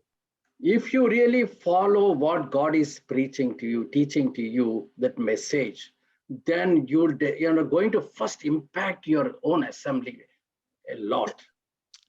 దేవుడు మీకు ఏదైతే నేర్పిస్తూ ఉన్నాడో దాన్ని మీరు అనుసరించి ఆచరించినట్లయితే మీ స్థానిక సంఘంలో ఎంతో ప్రభావశీలుగా మీరు ఉంటారు. And that's the reason Jonah, now who is now obeying God, he's actually arose and went to Nineveh according to the word of the Lord. According, దేవుడు సెలవిచ్చిన ప్రకారంగా, దేవుడి మాట ప్రకారంగా, దేవునికి లోబడి యోనా నినెవేకి వెళ్తున్నాడు. that word according in English carries a lot of meaning. According to the word of the Lord. According అనే పదం అంటే ప్రకారముగా, దేవుని వాక్య ప్రకారముగా అనే ఆ పదం ఏదైతే ఉందో దానికి ఎంతో మరి ప్రాముఖ్యత ఉందండి లేఖనాలలో. That is, he's not going left or right, exactly what God is conveying, he's going and conveying the same message. యోనా కుడికి గాని ఎడమకు గాని తొలగకుండా దేవుడు ఏదైతే ఆజ్ఞ ఇచ్చాడో అదే ఆజ్ఞను, అదే సమాచారాన్ని నినివే పట్టణస్థులకు తెలియజేస్తున్నాడు. Now, the Nineveh was a great city. Nineveh మహా గొప్ప పట్టణం. Even in the first chapter, it is written great city. మొదటి అధ్యాయంలో కూడా మహాపట్టణము నినివే అని వ్రాయబడింది. And some people interpret it as this great city means it has lot of like it is flourishing city, it's an amazing powerful city, that's what they say. మహాపట్టణం అంటే చాలా మంది కూడా అది ఎంతో బాగా వర్ధిల్లుతూ ఉన్న పట్టణము, అది ఎంతో శక్తివంతమైన పట్టణం అని కొందరు వ్యాఖ్యానం చేస్తుంటారు. But God is very clearly written here why what he meant by great city. ఇక్కడ మహాపట్టణం అంటే ఏంటి, దాని అర్థం ఏంటి అనేది దేవుడు He says it's a 3-day journey in extent. అది ఎంత పెద్దదంటే కనుక 3 రోజుల ప్రయాణం అంత గొప్ప పట్టణం అని దేవుడు రాయించాడు. That's it. We need to interpret from the word. Word should interpret what the word. వాక్యమును వాక్యానికి అర్థం చెప్పాలి. And we should not interpret our own way. మనము సొంతంగా దాని అర్థము భాష్యము చెప్పకూడదు. Because I saw some commentary, people wrote great city means it is a really powerful city. Yes, it is powerful city, no doubt about that. But in this context, God is very clearly telling that it's a 3-day journey in extent. కొంతమంది రాశారు మహాపట్నం అంటే అది ఎంతో శక్తివంతమైన పట్టణం, అది ఇది అని రాశారు. కానీ కరెక్టే, అది శక్తివంత పట్టణమే. కానీ లేఖనాల దారి గురించి ఏం చెప్తున్నాయి, ఇదిగో 3 దినములు ప్రయాణం అంత పట్టణము, అది మనం అర్థం చేసుకోవాలి. Now the content of the message. ఇప్పుడు ఈ సందేశం యొక్క విషయానికి వద్దాం. Yet 40 days and Nineveh shall be overthrown. 40 దినములలో నినెవే పట్టణము నాశనమగును. Now Jonah goes to Ninevites who were the enemies of Israelites. ఇశ్రాయేలు శత్రువులైన నినెవే పట్టణము వారి దగ్గరికి యోనా వెళ్తున్నాడు. Who are Assyrians. వారు అష్షూరియులు. And there he is telling them, your city will be destroyed. అక్కడ వారితో అంటూ ఉన్నాడు, ఇదిగో మీ పట్టణము నాశనమైపోతుంది. You know the word overthrown here that is used? ఇక్కడ నాశనం అవుతుంది అనేది అని తెలుగులో ఉంది. The- ఇంగ్లీష్ లో ఓవర్త్రో అనే పదం వ్రాయబడి ఉంది. It is the same word that is used when God destroyed Sodom and Gomorrah. సొదొమ గొమొర్రాల విషయంలో కూడా అదే పదం, నాశనం అనే పదం దేవుడు ఉపయోగించాడు. I mean, you know what kind of destruction that Sodom and Gomorrah has faced. సొదొమ గొమొర్రా ఎటువంటి నాశనాన్ని చవి చూసాయో మనకందరికి తెలుసు. And so God is telling, and it is so difficult for us to go to enemy territory and telling God is going to destroy you. It's a very tough message. శత్రువు భూభాగములోకి వెళ్ళి ఇదిగో దేవుడు మిమ్మల్ని నాశనం చేస్తాడు అని చెప్పడము చాలా కష్టమైన పరిస్థితి అండి అది. In every country, in country of India, country of USA, and different countries, everywhere there is a different interpretation. There are different ways of like confronting these kinds of messages. అది భారతదేశం కావచ్చు, అమెరికా దేశం కావచ్చు, ఏ దేశమైనా కానీ ఇటువంటి సందేశాలు వెలువడినప్పుడు దాన్ని ఎదుర్కొనే పద్ధతులు వారి పద్ధతులు వారికి ఉంటాయి. In US, they say, who are you to judge us? అమెరికాలో అంటారు, మాకు తీర్పు తీర్చి ఇలాంటి ప్రకటన చేయడానికి మీరెవరు అంటారు. Keep your message with yourself. మీ సందేశాన్ని మీతోనే పెట్టుకోండి అంటారు. Why do you want to judge us? We will want to live the way we would like to live. మేము మా రీతిని జీవిస్తాము, మీరెందుకు మాకు తీర్పు తీరుస్తారంటారు. In India, they'll say, why are you converting us into some other religion? Why are you doing this? భారతదేశంలో అంటారు, అయా ఎందుకు మరి మత మార్పిడులు చేస్తున్నారు, ఇవి ఎందుకు చేస్తున్నారు ఇవన్నీ అంటారు. We should never water down the gospel that is given to us. మనకు ఇచ్చిన సువార్తను ఎప్పుడు కూడా నీరు గారిపోయేటట్లు చేయకూడదు. I mean, we should not water it down. It should be very clearly, strictly be told the way the Lord tells us. స్పష్టముగా ఉన్నది ఉన్నట్టుగా ప్రభువు మనకు ఇచ్చినట్లుగా సువార్తను ప్రకటించాలి. దాన్ని నీరు గార్చటం కానీ వేరే రకంగా చెప్పటం కానీ చేయకూడదు. Basically పల్చన చేయకూడదు. పల్చన చేయటం. Thanks, correct word. So that is, so we should not do that. We should exactly, if God is really telling that they will be destroyed and go to hell, we need to tell them. It doesn't matter. They are going to kill us. They are going to antagonize us, do whatever. We need to clearly tell the message. మనం వాళ్ళకి స్పష్టంగా ధైర్యంగా, ఇదిగో మీరు నాశనం అయిపోతారు, నరకానికి పోతారు, దేవుడు ఎలాగైతే మనకు చెప్పాడో మనకు నేర్పించాడో అది ఉన్నది ఉన్నట్లుగా వారికి తెలియజేయవలసిన వారమై ఉన్నాం. In the same way in assembly, when we are trying to discipline our brethren, ముఖ్యంగా మన సంఘములో మన సహోదరులను క్రమపరచుతూ ఉన్నప్పుడు the message should be very clear. సందేశం చాలా స్పష్టంగా ఉండాలి. What the word of the Lord is preaching, teaching, show them the scriptures and explain them what should be the right way of doing things. దేవుని వాక్యాన్ని చూపించి దేవుని పనులను సరియైన రీతిలో ఎలాగూ చేయాలో వారికి బోధించాలి. Which means we ourselves should be equipped first. దాని అర్థం ఏంటంటే అసలు మొదటగా మనకు తెలియాలి, మనము ఆ వాక్యాలతో మరి సన్నద్ధంగా ఉండాలి. And the second thing is the way we discipline, the way we tell to our dear brother or sister who has committed something and we want to discipline and tell them, there is a way to tell also. సహోదరుడు గాని సహోదరు గాని ఏదైనా చేయకూడదు చేసినప్పుడు మరి వారిని క్రమపరిచే పద్ధతి అంటూ ఒకటి ఉందండి. And we should always look to the Lord for guidance. మనం ఎప్పుడు కూడా నడిపింపు కొరకు ప్రభు పట్ల చూడాలి. We need to see how God behaved, how God conducted in various situations, and how we should behave. దేవుడు మనతో ఎలాగో ఆయన వ్యవహరించాడో మనము ఇతరులతో ఎలాగో వ్యవహరించాలో ఆ నడిపింపు కొరకు దేవుని మీద ఆధారపడాలి. You know how we do? మనం ఎట్లా చేస్తామో తెలుసా అది? If I'm an angry elder, నేను ఒకవేళ కోపిష్టినైన సంఘ పెద్దనైతే I'll be very angry and use all my character expressed while disciplining people. నేను ఎంతో కోపపడుతూ నా లక్షణాన్ని నేను ఎవరైతే సహోదరుని క్రమపరుస్తున్నానో ఆ విషయంలో నా లక్షణాన్ని నేను చూపిస్తాను. If I'm a disinterested elder, నేను అనాసక్తి గల ఒక పెద్దనైతే, for example, I'll tell you when you're trying to go and shake hand with an elder, the elder comes and says, gives a hand like this. You understand? He's seeing somewhere else and giving hand like. ఉదాహరణకు నేను చెప్తానండి. ఒక సహోదరుడు వచ్చి మళ్ళీ సంఘ పెద్దతో shake hand ఇవ్వాలని ఆయన చెయ్యి ముందరకు చాచినప్పుడు ఆ సంఘ పెద్దనేమో ఎక్కడో చూస్తూ చెయ్యి ఇట్లా ముందరకు పెడతాడు. So what kind of discipline this elder will be doing this person if he has committed any mistake? ఆ సహోదరుడు ఒకవేళ ఏదైనా పొరపాటు చేస్తే, తప్పు చేస్తే ఎలాగూ ఈ సంఘ పెద్ద క్రమపరచగలడు?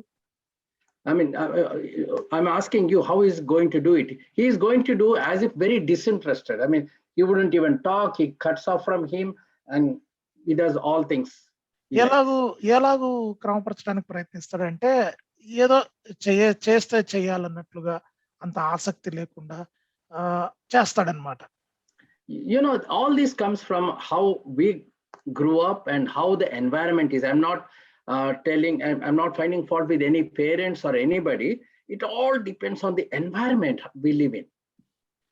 ఇదంతా కూడా ఈ ప్రవర్తన, ఈ ఆలోచన విధానం అంతా కూడా మనము పెంచబడిన వాతావరణం మీద ఆధారపడి ఉంది. నేను తల్లిదండ్రులు గాని, పెద్దలు గాని, ఎవరిని గాని తప్పు పట్టట్లేదు గాని ఇది వాస్తవం.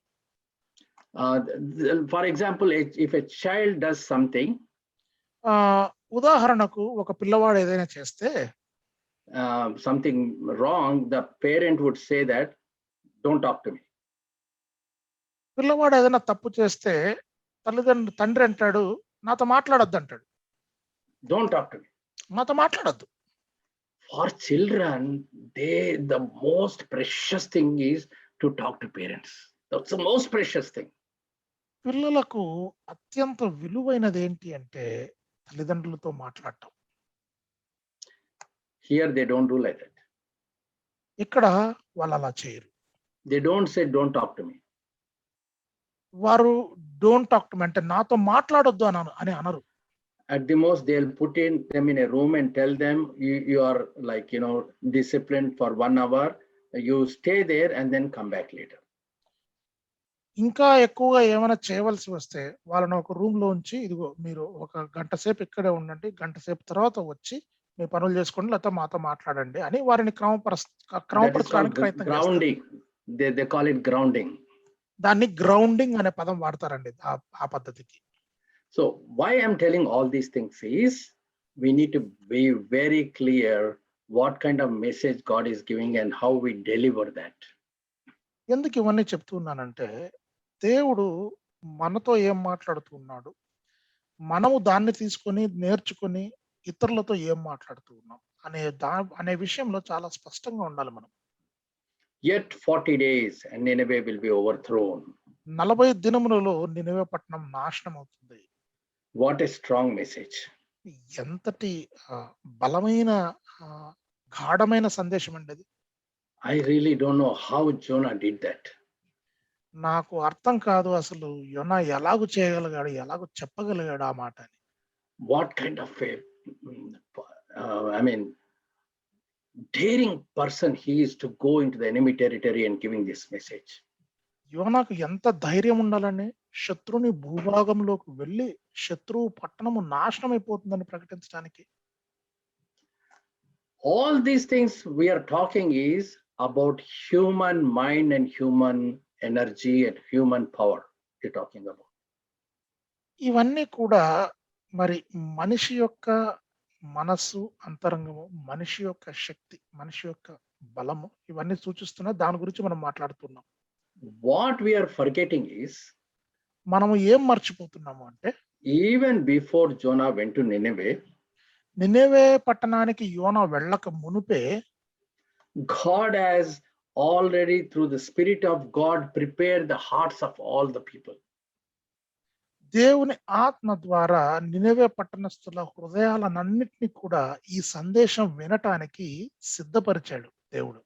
So we should always depend on the whole power of the Holy Spirit God. మనం ఎప్పుడు కూడా పరిశుద్ధాత్మ దేవుని శక్తి మీద మనం ఆధారపడాలి.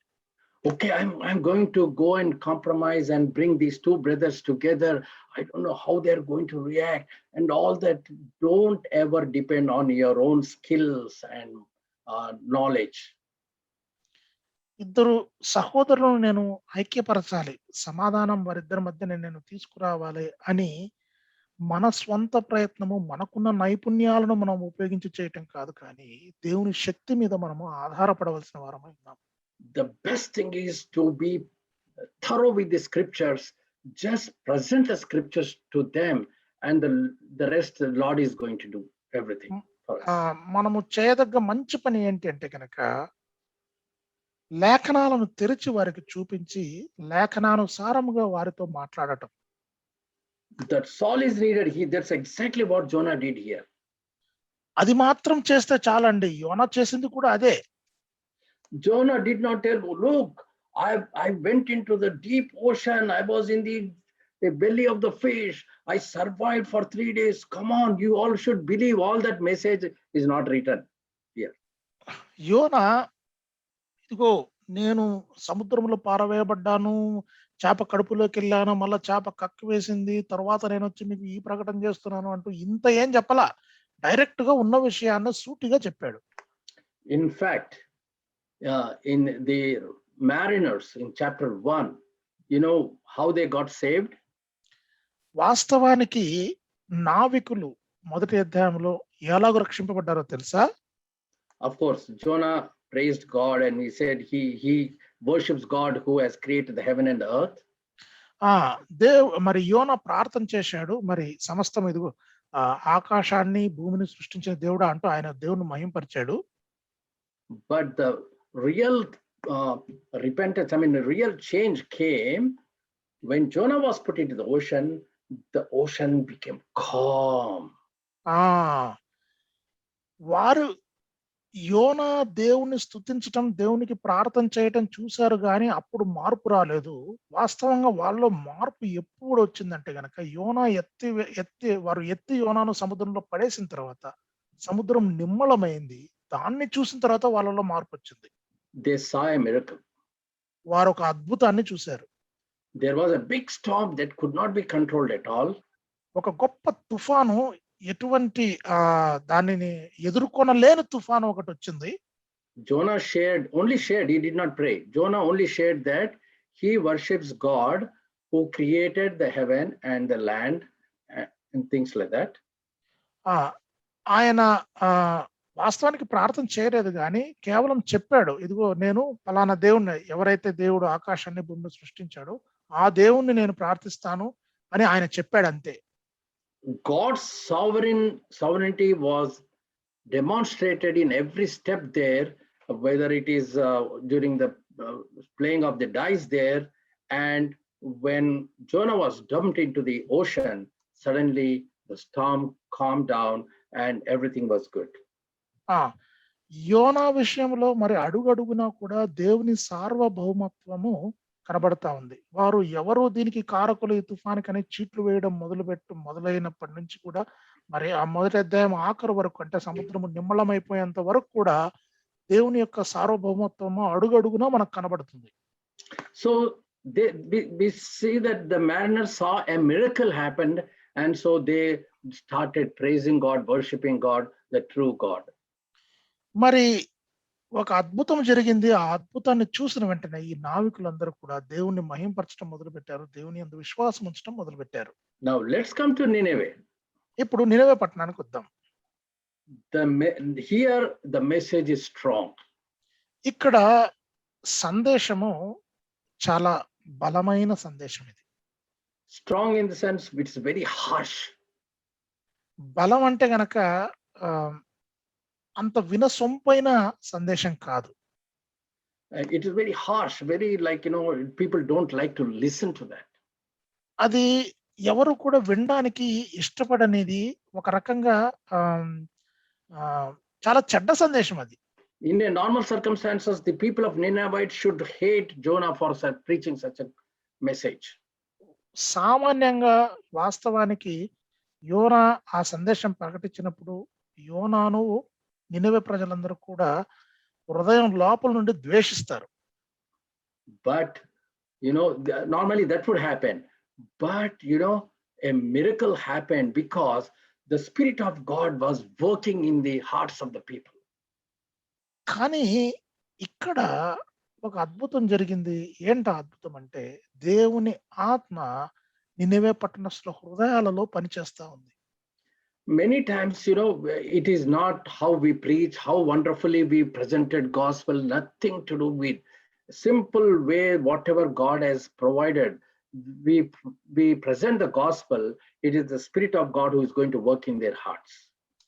చాలా సార్లు మనము అట్ల తిప్పి ఇట్ల తిప్పి ఏదో మసాలా పూసి సువార్తను ప్రకటించాల్సిన అవసరం లేదు. దేవుడు మనకు ఏది చేయమని చెప్పాడో, ఏది ప్రకటించమని చెప్పాడో సూటిగా ఉన్నది ఉన్నట్టు ప్రకటన చేస్తే చాలు, మిగతా పని పరిశుద్ధాత్ముడు చూసుకుంటాడు. Of course, there is another teaching which I also agree that you need to really be skillful for God to use you. ఇంకొక వచనం కూడా ఉందండి. దేవుడు మిమ్మల్ని ఉపయోగించే పాత్రగా ఉండాలి అంటే ఆ నైపుణ్యము, ఆ ఆలోచన దానికి తగ్గట్లుగా మనం ఉండాలి. I mean, skillful in learning the scripture and presenting it. దేవుని వాక్యమును నేర్చుకొని దాన్ని ఇతరులకు చెప్పగల నైపుణ్యం. Tell me one thing, brothers and sisters. You are an owner of a big company. సహోదర సహోదరులారా, మీరందరూ కూడా ఒక పెద్ద కంపెనీకి యజమానులు అనుకోండి. And you are doing something in artificial intelligence or building a robot, for example. మీరు ఆర్టిఫిషియల్ ఇంటెలిజెన్స్ లో పనిచేస్తున్నారు లేదా ఒక రోబోట్ ను తయారు చేస్తున్నారు అనుకుందాం. That's a big company which produces a lot of robots. ఒక పెద్ద కంపెనీ ఎన్నో రోబోట్లను నిర్మించే కంపెనీగా ఉంది మీది company. What kind of people are you going to recruit? ఎటువంటి వ్యక్తులను మీరు ఈ పనిలో లేదా ఉద్యోగంలో నియమించుకుంటారు? Do you recruit skillful people or unskilled people? నైపుణ్యం గలవారిని ఉద్యోగంలో పెట్టుకుంటారా, నైపుణ్యం లేని వారిని ఉద్యోగంలో పెట్టుకుంటారా? Now tell me what kind of people God should select for his work, to do his work. Skillful people or unskilled people? దేవుడు ఎటువంటి వారిని పెట్టుకోవాలంటే తన పని చేయించుకోవడానికి? నైపుణ్యం గల వారినా, నైపుణ్యం లేని వారినా? So brothers and sisters, you may argue with me saying that you should not, God doesn't depend on your skill level and all that. You just go and do his work, God will do his work. మీరు నాతో విభేదించవచ్చు ఇక్కడ. దేవుడికి మరి మనిషిలో ఉన్న ఆ నైపుణ్యంతో ఏం పని లేదండి, మనం వెళ్ళి దేవుని పని చేస్తే చాలు అని మీరు నాతో అనవచ్చు. No. Everywhere God looks how much interest you're showing for the word of God, how much you want to learn, how well you want to learn. Without knowing God, what are you going to preach?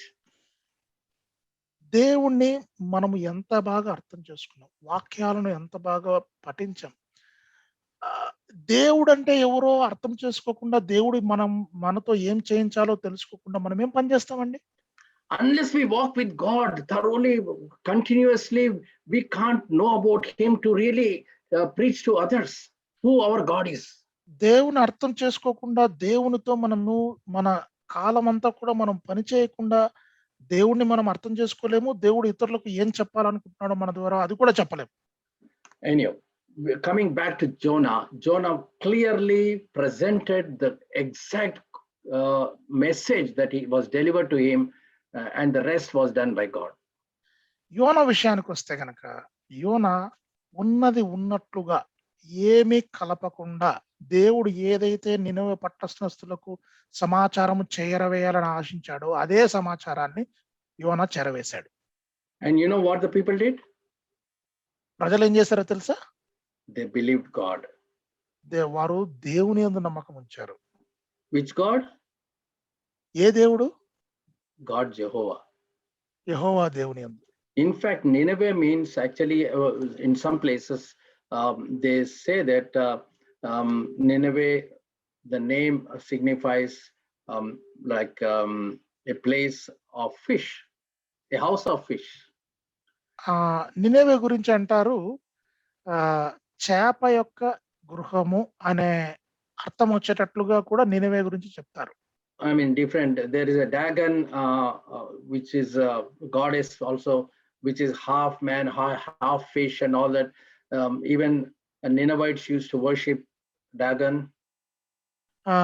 నినేవే మరి సగము మనిషి సగము చేపగా ఉన్న ఒక ప్రతిమను కూడా వారు ఆరాధించినట్లు ఉన్నది.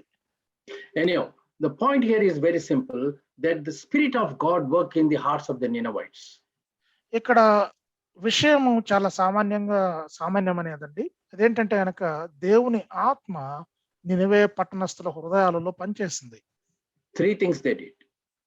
3 పనులు వాళ్ళు చేశారు. They believed God. వారు దేవుని యందు విశ్వాసం ఉంచారు. They proclaimed fast. వారు ఉపవాసం ఉన్నారు. And they put on sackcloth. వారు గోనెపట్ట కప్పుకున్నారు. Believing God is very, very important.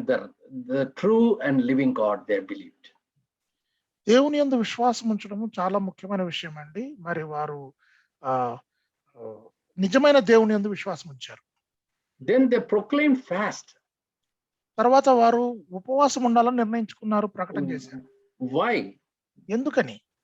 They are showing God that they want to humble themselves. వారు దేవునికి చూపిస్తూ ఉన్నారు తాము వారు తగ్గించుకుంటున్నారని. That is, whatever I'm eating, I'm trying to stop that. Lord, please pardon me. That shows like, they are repenting. వారు ఏదైతే తింటా ఉన్నారో దాన్ని వారు ఆపుకొని దాన్ని ఆపివేసి, ఇదిగో దేవుడా మమ్మల్ని క్షమించు అని వారు కోరుతున్నారు. అది వారి పశ్చాత్తాపాన్ని సూచిస్తుంది. And second thing is they put on sackcloth. రెండవదిగా వారు గోనెపట్ట కప్పుకున్నారు. It shows the humility down to earth. వారు తమను తాము భూమి వరకు కూడా తగ్గించుకున్నట్లు అది చూపిస్తుంది. If you see in the Old Testament, many places you see when people want to humble themselves before God, they put on sackcloth and they put dust, ashes on their head, and they sit down. Even in case of like Job's friends, we see. ఎవరైనా కానీ తమను తాము తగ్గించుకోవాలంటే కూడా అందరూ కూడా ఇలాగే చేస్తారు. గోనెపట్ట కప్పుకుంటారు, బూడిద మీద పోసుకుంటారు, ఉపవాసం ఉంటారు. యోబు యొక్క స్నేహితుల విషయంలో కూడా అదే చూశారు. And so from the greatest to the least they have done. అతి గొప్ప ఉన్నత పదవిలో ఉన్న ఆయన రాజు దగ్గర నుంచి కూడా అతి కింద నీచ స్థితిలో ఉన్న వారందరూ కూడా చేశారు అది. The city was as wide as like 3 days journey. ఆ నినెవే పట్టణము 3 దినముల ప్రయాణమంత వెడల్పు, అంత పెద్ద పట్టణం అది. But in verse 4 we see after walking for a 1 day's walk. కానీ 4వ వచనంలో ఆ పట్టణంలో 1 దిన ప్రయాణమంత దూరము సంచరించిన తరువాత he actually has been preaching. I mean, just he did his work for a day. That's all. ఆయన ప్రకటన చేయడం మొదలు పెట్టాడు యోనా. అంటే దాని అర్థం ఏంటంటే 1 దినం ఆయన పనిచేశాడు అని. That's all. No mention of his preaching on 2nd day and 3rd day. అంతే. 2వ దినమున కానీ 3వ దినమున కానీ ఆయన ప్రకటన చేసినట్లు ఎక్కడ లేదు. What is the message? సందేశం ఏంటి? In 40 days 40 దినాల్లో the city will be destroyed. పట్టణం నాశనం అయిపోతుంది. Which means Jonah should be there for 40 days taking care of preaching reaching out each and everybody.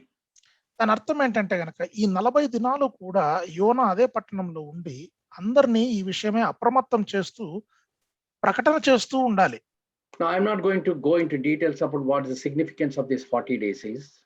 ఈ 40 దినాల యొక్క ప్రాముఖ్యత ఏంటి అనేది ఆ విషయం లోతుల్లోకి నేను వెళ్ళదలుచుకోలేదు. కానీ that itself could be a separate subject to talk about the significance of 40 days. ఈ 40 దినాల యొక్క ప్రాముఖ్యత ఏంటి అనేది అది ఒకటి, దాని ఆ అంశమే అది ప్రత్యేకమైన అంశము. Then there is one significant number keeps on coming, 3 days. ఇంకొక ప్రాముఖ్యమైన సంఖ్య 3 రోజులు అనేది కూడా మనకు కనబడుతుంది. In book of Jonah itself, we see యోనాలోనే that ఉంది 3 దినాలు. 3 days, 3 nights, he was in the belly of the fish. 3 పగళ్ళు 3 రాత్రులు ఆయన చేప కడుపులో ఉన్నాడని. The 3 days he has to walk to cover up the whole city. 3 దినాలు నినవే పట్టణం అంతా తిరగాలి, నినవే పట్టణాన్ని మొత్తం కవర్ చేయాలంటే. And so on and so forth. I mean, there is a lot of significance for the numbers in the whole Bible. One day I was just going through some of the numbers that are mentioned in the Bible. మనము ఇదిగో ఇలాగున ఒక దినమున నేను మన లేఖనాల్లో ఉన్న సంఖ్యలన్నిటిని కూడా నేను ధ్యానం చేశాను.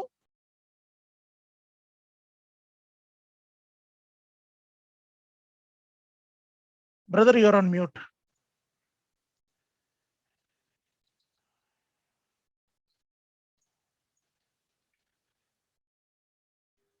Okay, I'm sorry. Okay, I think I'm also running out of time. I think I should stop soon. I'll do that. Anyhow, so I don't want this to be like a storytelling. నేను ఇది ఏదో కథ చెప్పినట్లుగా చెప్పననుకోవట్లేదు. But I want to bring out from each verse something that as a believers, is there anything for us to learn and practice? ప్రతి వచనాన్ని కూడా నేను ఆ వచనంలో నుండి ఒక విశ్వాసిగా మనం నేర్చుకోవాల్సినది, ఆచరించి చూపించవలసినది ఏదేదో ఉందో అది బయటికి తీసుకురావడానికి ప్రయత్నం చేస్తున్నాను. We see God's powerful work that's happening in Nineveh. నినవేలో దేవుని శక్తివంతమైన ప్రకటన ఏం చేస్తుందో మనం చూస్తున్నాం. In fact, if you see right from the day 1 of Jonah chapter 1 onwards, we see the characteristics of God heavily operating on the people's lives. దేవుని యొక్క గుణ లక్షణాలు అక్కడ నినవే ప్రజల విషయంలో ఎలాగూ వ్యవహరిస్తున్నాయి, ఎలాగూ పనిచేస్తున్నాయి మొదటి దినం నుండి కూడా మనం చూసాం. And we see God's immense grace towards the Gentiles. అన్యజనుల పట్ల కూడా మరి దేవుని యొక్క కృప, దేవుని యొక్క మరి నిర్ణయం ఎలా ఉందో మనం చూసాం. In fact, Jonah also represents the nation of Israel. యోనా ఇశ్రాయేలు దేశానికి మరి ప్రాతినిధ్యం వహిస్తున్నాడు. Jonah disobeyed, Israel disobeyed. యోనా అవిధేయతను చూపించాడు, ఇశ్రాయేలు కూడా అవిధేయతను చూపించింది. Jonah was thrown into the ocean, sea. యోనా సముద్రంలో పడవేయబడ్డాడు. Israel also was thrown into the sea of nations because when they were scattered. ఇశ్రాయేలు వారు కూడా మరి ఇదిగో ఈ దేశాలు, అనేకమైన దేశాలు అనే ఆ సముద్రంలోకి వారు చెదరిపోయినప్పుడు పారవేయబడ్డారు. Jonah's throwing into the sea turned out to be a blessing to the Gentiles. They got saved. యోనా సముద్రంలో పడవేయడము ఇదిగో అన్యజనులకు అది వరంగా మారింది, వారందరూ కూడా రక్షింపబడ్డారు. Jonah was thrown into the land. Then యోనా భూమి మీదకి విసిరివేయబడ్డాడు. Israel was gathered to come to one land. ఇశ్రాయేలు వారందరూ కూడా ఇదిగో ఒకే రాజ్యంగా వారు తిరిగి ఒక భూభాగంగా కలుసుకున్నారు. Jonah became a blessing to the Ninevites. యోనా నినవే, అన్యజనులైన నినవే వారికి ఒక ఆశీర్వాదంగా మారాడు. The Jewish nation has become a great blessing to all the nations around the world. ఈ యూదా రాజ్యమైన ఇశ్రాయేలు ప్రపంచంలో అన్ని దేశాలకు కూడా ఒక గొప్ప ఆశీర్వాదంగా ఉంది. So many Nobel laureates are there in Israel. ఇశ్రాయేలులో ఎంతో మంది మరి నోబెల్ పురస్కార గ్రహీతలు ఉన్నారు. Very powerful, very intelligent, unbelievable. They are really chosen people of God. చాలా శక్తివంతమైన వారు, చాలా తెలివిగల వారు, నిజంగా వాస్తవానికి దేవుని చేత ఎన్నుకోబడ్డవారంటే వారే. Since we are run out of time, I think we'll continue later, but I think I'll stop here. ఇప్పుడు సమయం అయిపోయింది కనుక మనం కొనసాగుదాము. నేను ఇంతటితో ఇక్కడ సమాప్తం చేస్తాను. And I want to thank the okay organizations for this opportunity, and also thank you, brother, for giving this up, translating for me, brother Jay Kumar garu. మరి నాకు ఈ అవకాశం ఇచ్చిన నిర్వాహకులకు అందరికీ నేను వందనాలు తెలియజేస్తున్నాను. అలాగే మరి అనువాదం చేసిన జయకుమార్ సహోదరునికి కూడా మరి నా వందనాలు. వాక్యం అందించిన జోషియా పీటర్ శ్రీరణ గారికి, అనువాదం చేసిన జయకుమార్ అన్న గారికి ప్రభు పేరట ప్రేమపూర్వక వందనాలు తెలియజేస్తున్నాం. ఈరోజు కొంచెం లేట్ అయింది, హాఫ్ అన్ అవర్ ఎక్కువ అయిపోయింది. అంశం అలా సాగింది అనమాట. Sorry about that. I was not checking my time. Sorry about that. అంత వెళ్ళిపోయినాం. ఈరోజు ప్రార్థన చేసుకుందాం. అనంతపురం జిల్లా తాడిమరి నుంచి దేవుని సేవ చంద్ర అన్న. అన్నా వినపడుతుందన్నా? వినిపిస్తుందన్నా, చేయండి. దయగల మా ప్రభువ, ప్రేమగల తండ్రి, నీకు స్తోత్రాలు చెల్లిస్తున్నాం. ఈ రాత్రి మంచి విశ్రాంతిని, మంచి నిద్రనిచ్చి సురక్షితంగా కాచి కాపాడిన దేవా, నీకు స్తోత్రాది స్తోత్రములు చెల్లిస్తున్నాం. మరి యొక్క దినము ప్రభు నాయన మా ఆయుష్ని పొడిగించి తండ్రి నాయన మమ్మల్ని సజీవులుగా కాచి కాపాడిన దేవా, నీకు స్తోత్రాలు చెల్లిస్తున్నాం తండ్రి. ఈ దాసుని ద్వారా తండ్రి నాయన మాకు కావలసినటువంటి వాక్యమును ప్రభు నాయన దాసుని ద్వారా అందించిన విధానాన్ని బట్టి స్తోత్రములు చెల్లిస్తున్నాం తండ్రి. ఇదిగో తండ్రి, వాక్య ప్రకారం జీవించటానికి ఇదిగో ప్రభు నాయన వాక్యమును మా హృదయాల్లో భద్రపరుచుకొని నెమరు వేసుకోవటానికి కృపను అనుగ్రహించమని ప్రార్థిస్తున్నాం. యోనా గ్రంథములో నుంచి అనేకమైనటువంటి ఆధ్యాత్మిక సంగతులు ప్రభు నాయన మీ దాసుని ద్వారా మీరు వినిపించిన దేవానికి స్తోత్రములు చెల్లిస్తున్నాం. తెలుగులో తర్జుమా చేసినటువంటి విజయ్ కుమార్ అన్నకు ప్రభు నాయన తండ్రి నైనా నీ నామములో వందనాలు చెల్లిస్తున్నాం తండ్రి. దాసుని ద్వారా ప్రభు నాయన తెలుగులో తేటగా నైనా మాకు అర్థమయ్యే రీతిలో బోధించిన విధానాన్ని బట్టి స్తోత్రములు. తండ్రి ఇంగ్లీష్ లో మెసేజ్ ఇచ్చినటువంటి నైనా ఈ దాసుని కూడా వందనాలు చెల్లిస్తున్నాం తండ్రి. ఇంతవరకు ప్రభు మమ్మల్ని అందరినీ కాచి కాపాడిన దేవానికి స్తోత్రాలు చెల్లిస్తున్నాం తండ్రి. ముందున్న సమయాన్ని దేవునికరంగా ఆశీర్వాదకరంగా మార్చమని యేసు ప్రభువు నామమున ప్రార్థన చేసి అడిగి వేడుకుంటున్నాము తండ్రి. ఆమేన్. పిల్లరా, కార్యక్రమం ముగించబడింది. మధ్యాహ్నం 3 గంటలకు ప్రార్థనా సమయం ఉంటుంది. ఆసక్తి గల వారు కలుసుకోండి. రాత్రికి యథావిధిగా 8 గంటలకి కృపావాక్య సందేశాలు జూమ్ మీటింగ్ ఉంటుంది. ఈరోజు సమయం అయింది కాబట్టి మనం విరమించుకుందాము. అందరికీ ప్రేమ పడుతున్నాం.